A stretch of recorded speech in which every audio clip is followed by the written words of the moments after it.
Hello friends, मैं lucky आपका स्वागत करती हूँ अपने YouTube channel Shivansh Hindi point पर। सभी को मेरा नमस्कार। आई होप आप सभी बहुत अच्छे होंगे और अपने एग्ज़ाम की तैयारी लगातार और बहुत अच्छे ढंग से कर रहे होंगे। फ्रेंड्स, सबसे पहले मैं आप सभी से सॉरी बोलना चाहूँगी क्योंकि पिछले 1 महीने से हमारी कोई भी वीडियो अपलोड नहीं की गई है। आज हम उसी कंटेंट को दोबारा से पढ़ेंगे, यानी कि क्लास को आगे बढ़ाएंगे। इस सीरीज़ में हमारी 7 क्लासेज हो चुकी हैं, जिसमें हमने आदिकाल को कंप्लीट कर रहे हैं। यह डिटेल्ड क्लास है जिसमें हम सरस्वती पांडे और गोविंद पांडे का अध्ययन कर रहे हैं। जिस किसी ने भी पहले की क्लासेज ना देखी हों वो ज़रूर देख लें। तो अब तक की क्लास में हमारा यहाँ तक हो चुका था। सरहप्पा को हम पढ़ चुके थे, बच्चन सिंह को अब स्टार्ट करते हैं। तो फ्रेंड्स, अगर चैनल पे नए हो तो चैनल को सब्सक्राइब ज़रूर कीजिएगा। ये प्रत्येक एग्ज़ाम के लिए समान रूप से महत्वपूर्ण है। हिंदी साहित्य से संबंधित, चाहे वो यूपी टीजीटी हो, चाहे डीएसएसबी हो, चाहे एनवीएस हो, सभी के लिए महत्वपूर्ण क्लास है। तो स्टार्ट करते हैं आज की क्लास। बच्चन सिंह ने लिखा है, आक्रोश की भाषा का पहला प्रयोग सरहप्पा में ही दिखाई देता है। सिद्धों की भाषा को संध्या भाषा का नाम मुनिदत्त तथा अदय वज्र ने दिया। सबरप्पा सरहप्पा के शिष्य तथा लुईपाद के गुरु थे। सवरों की भेष भाषा में रहने के कारण इनका नाम सवरपाद पड़ा। इनका जन्म क्षत्रिय कुल में सन 780 में हुआ।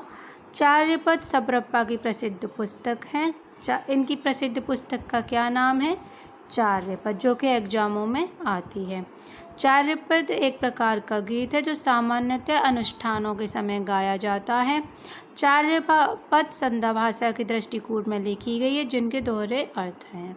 सिद्ध साहित्य में दोहा कोश की रचना परिनिष्ठित अपभ्रंश में हुई है तथा चार्यपदों की अवट्ट में। सिद्धों का दोहा और चार्यपद संत साहित्य में क्रमशः साखी और सवदी में किंचित रूपांतरित हो गया। अब हम यहाँ से पढ़ेंगे लुईपा को। लुईपा का जन्म राजा धर्मपाल के शासनकाल में सन 773 ईस्वी में एक कायस्थ परिवार में हुई था। और लुईपा किसके शिष्य थे? सबरप्पा के।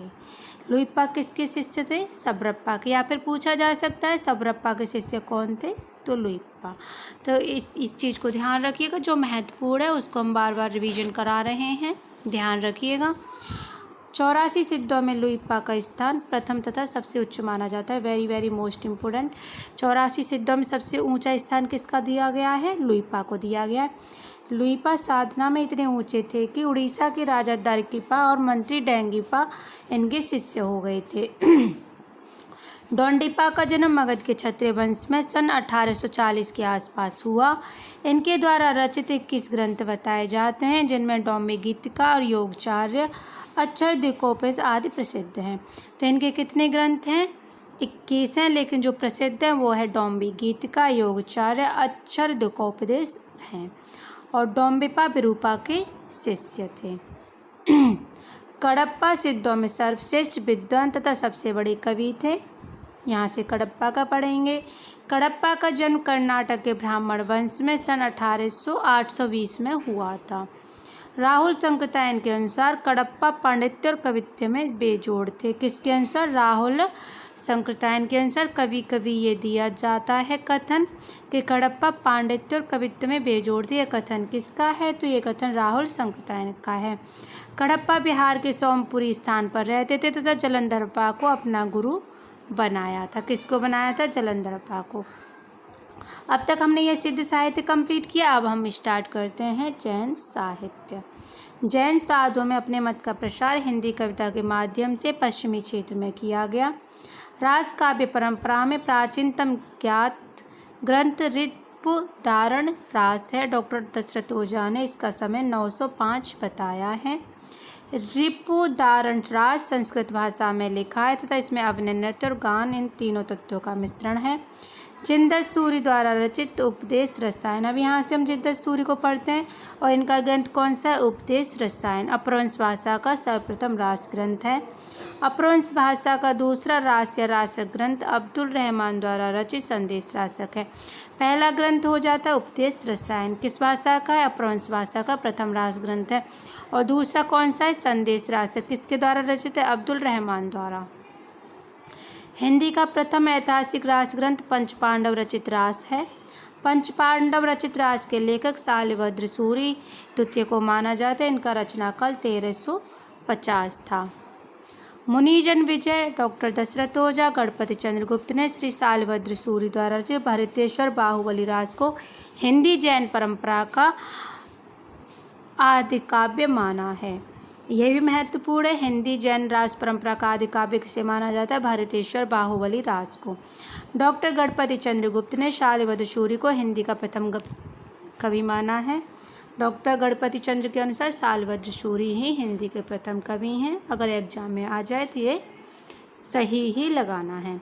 भरतेश्वर बाहुबली रास की रचना 1184 में हुई तथा इस ग्रंथ में भरतेश्वर बाहुबली का चरित्र वर्णित है। यह ग्रंथ 205 छंदों में रचित एक सुंदर खंड काव्य है। भरतेश्वर बाहुबली का संपादन मुनिजन विजय ने किया है। प्रसिद्ध जैन आचार्य देवकृत श्रावकाचार्य को डॉक्टर नगेंद्र ने ही हिंदी का प्रथम रचना माना है। आगे पढ़ते हैं। देवसेन ने सन 933 ईस्वी में श्रावकाचार्य की रचना की। श्रावकाचार्य में कितने दो हैं? 250। सार्वक धर्म का प्रतिपादन किया गया है।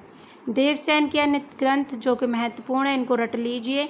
नयन चक्र, दर्शन सार, भाव संग्रह, आराधना सार, तत्वसार, साव्य धम्म धोआ। नंबर 1 नयन चक्र, नंबर 2 दर्शन शास्त्र, नंबर 3 भाव संग्रह, आराधना सार, तत्वसार, साव्य धम्म धोआ। इन ग्रंथों में इनका नयन चक्र बहुत ही प्रसिद्ध है। सबसे महत्वपूर्ण रचना कौन सी मानी गई है? नयन चक्र। देवसेन के नयन चक्र को लघु नयन चक्र का नाम भी दिया जाता है। इसका दूसरा नाम क्या है? लघु नयन चक्र। देवसेन अपने ग्रंथ में जैन धर्म के अनेक संघों की उत्पत्ति लिखी है, जिसे इन्होंने जैनावास का नाम दिया है। बृहद नयन चक्र की रचना देवसेन के शिष्य माइल धवल ने किया, जो कि देवसेन के नाम से प्रसिद्ध है। बृहद नयन चक्र का वास्तविक नाम दब्ब साह पयास ये आता है। फ्रेंड्स, दब्ब साह पयास यानी द्रव्य स्वभाव प्रकाश है। पहले ग्रंथ दोहाबंद था, किंतु बाद में किसी शुभंकर के कहने से प्राकृत में गाथाबंद कर दिया गया। दब्ब साह पयास का प्राकृत भाषा में मिलती है। दब्ब साह पयास माइल धवल की रचना है। किसकी रचना है? माइल धवल की।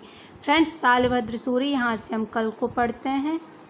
काफ़ी दिन बाद क्लास हो रही हो सकता है थोड़ा सा आपके लिए बोरिंग हो, लेकिन क्लास महत्वपूर्ण है फ्रेंड्स, क्योंकि हम कोई भी एग्ज़ाम तभी क्लियर कर सकते हैं जब हम उसकी चीज़ों को गहराई से पढ़ें। और ये बुक बहुत ही अच्छी बुक है, तो इसीलिए आप लगातार इस क्लास को देखते रहिएगा। लगातार अब मैं कोशिश करूँगी लगातार ये क्लास आपकी देती रहूँ। कल से हम इस क्लास को लॉन्ग करेंगे थोड़ा सा। तो फ्रेंड्स, कैसी लगी क्लास ज़रूर बताइएगा। वीडियो अगर पसंद आया हो तो लाइक शेयर ज़रूर कीजिए और चैनल को सब्सक्राइब कीजिए। मिलते हैं कल की क्लास में, तब तक के लिए नमस्कार। वीडियो देखने के लिए धन्यवाद।